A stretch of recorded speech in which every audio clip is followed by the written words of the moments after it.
Makao makuu ya idara ya ulinzi ya Marekani ijulikanayo kama Pentagon imetoa taarifa kuwa vita vya Iran vimegharimu zaidi ya dola bilioni 11.3 ikiwa ni sawa na trilioni 28 za Kitanzania katika siku 6 za kwanza za mzozo nchini Iran.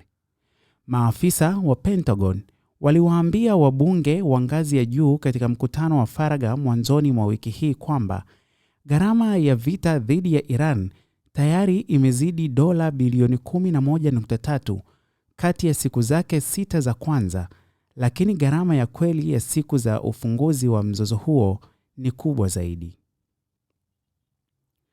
Makadirio yaliyowasilishwa wakati wa mkutano wa siri katika bunge la Marekani Capitol Hill yalionekana kwa kiasi kikubwa kwenye matumizi ya silaha na haitoi gharama kamili ya siku za mwanzoni za mzozo huo.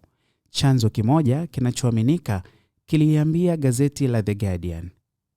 Gharama za ziada za kuzingatia ni pamoja na kupeleka vikosi katika eneo la vita, gharama za matibabu pamoja na kurekebisha ndege za kijeshi zilizoharibika vitani.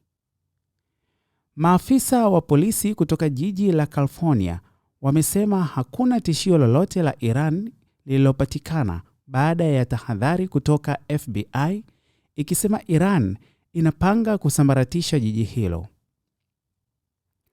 Gazeti la The Guardian liliripoti wiki iliyopita kwamba Marekani ilitumia takriban dola bilioni 2 kila siku katika matumizi ya silaha mwanzoni mwa mzozo kabla ya matumizi kushuka hadi dola bilioni 1 kila siku.